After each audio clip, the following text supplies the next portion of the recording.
We're looking at a mountaintop removal site, and below me you can see the sludge pond. It catches the runoff. This is a valley fill. This was a deep valley between mountains, and it's been filled with what the coal companies call overburden, which is really the top of a mountain. The top of the mountains are pushed into the valleys to fill them. It's all right next to Damon Morgan's property. Adjacent to his property and just a short distance from his home. I was raised up and grown up in these mountains. I enjoy the mountains. I enjoy the products of the mountains, the natural foods that you get from the mountains. And see that completely destroyed bothers me very bad.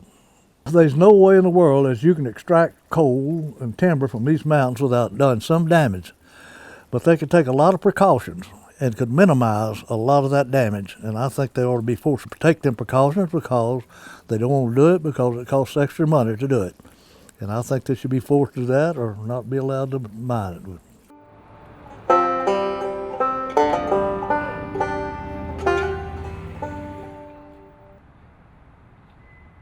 So far in our town, we have had some very advantageous mountaintop removal. Our big hospital that we're so proud of, which is the biggest source of income for our city, it is built on mountaintop removal. And naturally I am for coal mining for our jobs, but I think it should be done carefully. Reclamation is extremely important, and our streams are very important. Water is the lifeline of man.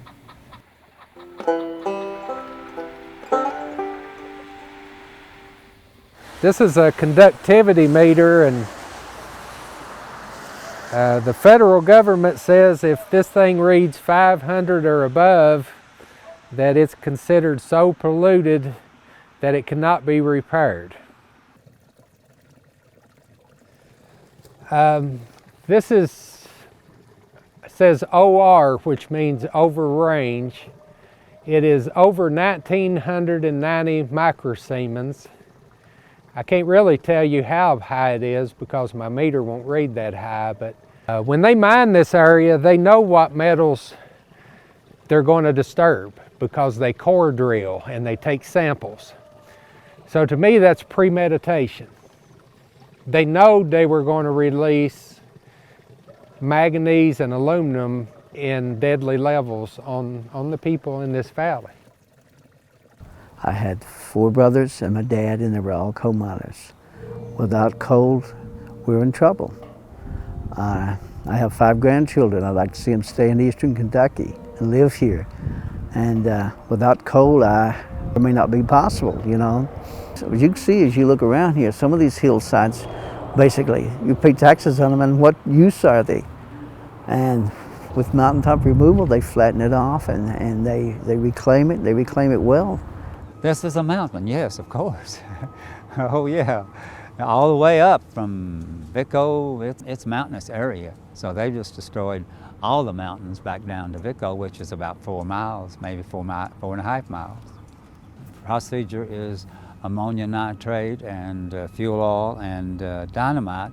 And of course, when they blow off a blast, if they're even as far away as they are from my house, I can still feel it. So it's just that powerful, you know. It's a hurry up thing to get the coal, and they don't care what happens after they get the coal.